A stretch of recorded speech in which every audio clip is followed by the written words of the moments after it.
Welcome to Love, Philosophical, Theological, Psychological Perspectives, or if you prefer, Love, Various Perspectives. This course is designed as an overview of more recent works on love, classic text, and popular text from the last 100 years, some extending a little further beyond that, but we'll be taking a text per week and going through it over the next 12 weeks.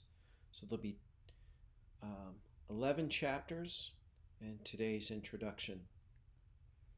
Keeping in mind that she still is making the same big mistake, marrying that guy. He's such a phony. This is apropos of the power of love and how it can disillusion us sometimes, or it can keep us deluded and then painfully disillusion us. The text to follow along is available on Amazon Kindle and paperback. If you're in Canada, you can go amazon.ca, or if you prefer, amazon.com. The paperback, I believe, is only available on amazon.com. Love, Various Perspectives. The Kindle version has a slightly different cover, so don't be confused about that.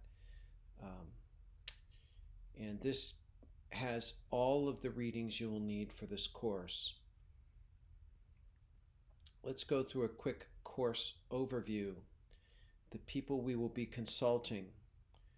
First of all, Erich Fromm, the psychoanalyst of Jewish descent, who wrote the short book, The Art of Loving, had quite an impact on the culture, and he raises the question, is love an art? And if so, what's the best way to create it or express it in our world? Certainly coming out of World War II, Erich Fromm saw the need for more love to solve our problems. So we'll be going through that text, and that will be the first one that we go through. And these slides are in order of the chapters we'll be doing, and the chapters will line up with the weekly lecture. C.S. Lewis's The Four Loves: Storge, Phileo, Eros, Agape, or I should say Philia, friendship. The Four Loves is also a classic text, and Lewis has some insightful and provocative and subtle, deep insights. And what he's helpful is putting all of these loves in the context of love of God.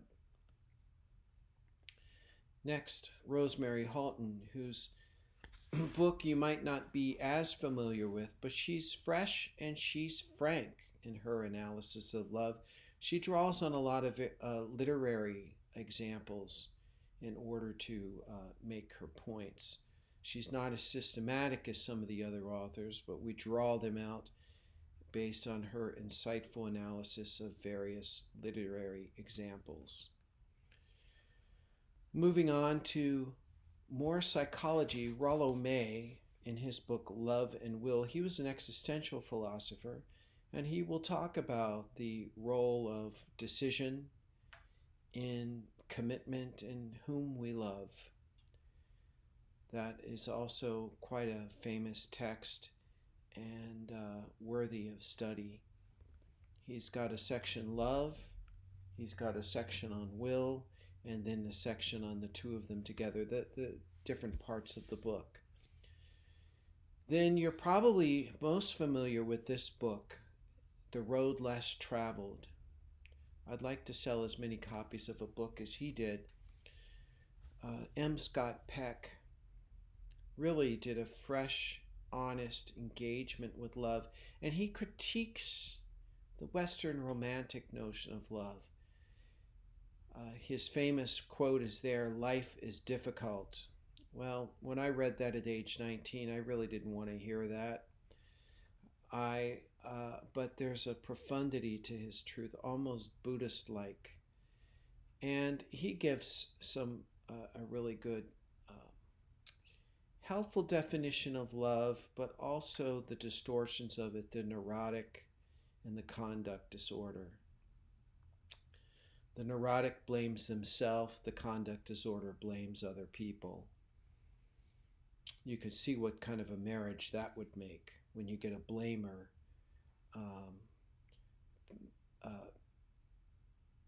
matched up with someone who likes to blame themselves. Anyway, he then starts to take this into the transcendental love of God, a transcendental value. Along similar lines, but again by a more psychoanalytic approach, is Robert Johnson. He was of the first cohort of Jungian analysts coming out of and trained directly with Jung and Jung's wife, and received analysis from both of them from a time.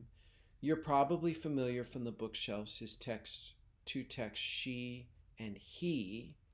Well, we're going to look at the text we, Understanding the Psychology of Romantic Love, where he dissects the myth of Tristan and Isa and really casts it in how our modern notion of love is still really conditioned by this, that love can be dangerously intoxicating, but very, on the other side of the coin is that we can mistake that intoxicating love for love of a spiritual nature, love of God, and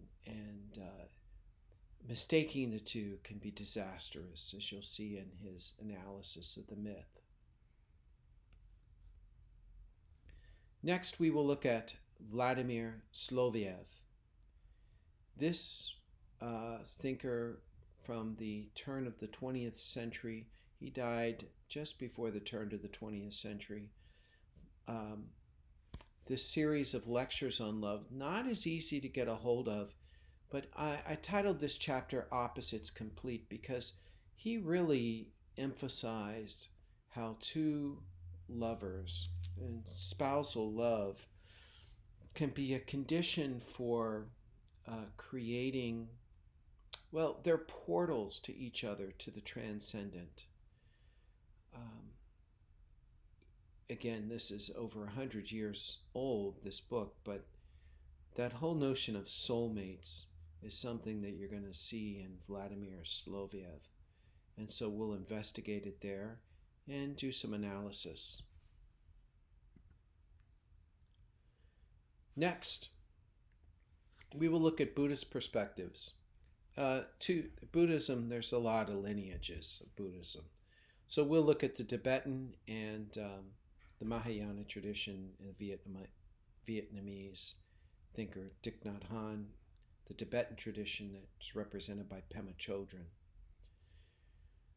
And the practical examples, exercises you can get to increase compassion.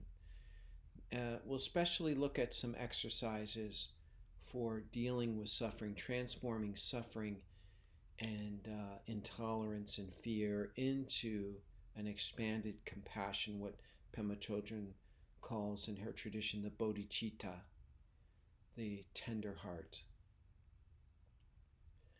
Then we will look at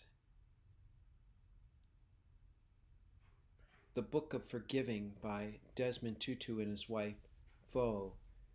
Not his wife, his daughter, Pho. And there he, coming out of his work in the Truth and Reconciliation Commission in South Africa, where he was the chair of the committee, so he heard firsthand all the horror stories. He facilitated the process of reconciliation. And so out of that rich experience, him and his daughter come up with a fourfold notion of forgiving. And we will look at that because it's often an obstacle to love is forgiveness. And we see that revenge often, the lack of forgiveness fuels a desire for revenge, which perpetuates the cycle of violence. Then we will look at William Chittick, and his expertise in Islam has focused on arguing, as I argue for Christianity, that love is the central value of that tradition. We don't always get that in portrayals of the media. And Christians even forget that love is central to Christian identity. And we need to recover that. That chief hermeneutics of religion is that love is central to genuine religion. And we'll look at his overview of Islam and how that shapes an analysis and optic of how we face and approach Islam. The final chapter will focus on synthesizing the various chapters, so there'll be a synopsis, but also putting in the context of my own work with Bernard Lonergan over the years, whom basically believes that love is the most important. It's the foundation of genuine religion and authenticity. Think about this quote: "Humanity should be our race, love should be our religion." That's in keeping with Lonergan's analysis, and I think it's very pertinent to the other works that we're discussing and pertinent for our world today. But now allow me to speak as a Christian theologian. What did Jesus say? Well, he, when asked, turned to the Shema. "Hear, O Israel, the Lord your God is the only Lord. Love the Lord your God with all your heart, with all your soul, with all your mind, and with all your strength. The second commandment is love your neighbor as yourself. There is no other commandment greater than these." So there you get it from the source, Jesus. Love is the greatest commandment, so therefore love is central and foundational to Christian witness and identity. Let's go to another source, St. Paul. We go to Corinthians 1:13. You've seen it there. I won't read it at you, but this famous discourse on love, going to the second part, really summarizes what love is and what love is not. If you're envying people, you're not loving. And of course, we know what a temptation that is to human beings, and that has been brought out very clearly in the work of Raymond Girard and James Allison. Finally, I will read this part to you. The greatest of them all in 1 Corinthians 13 is love.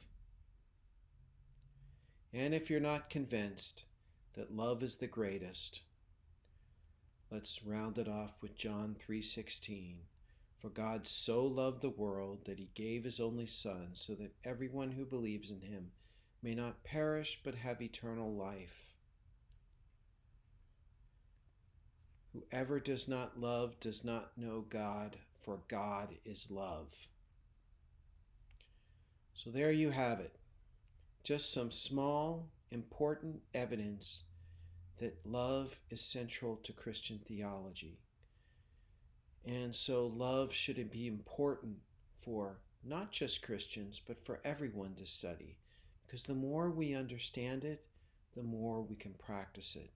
So I look forward to walking with you through these next 12 weeks and investigating and exploring this further.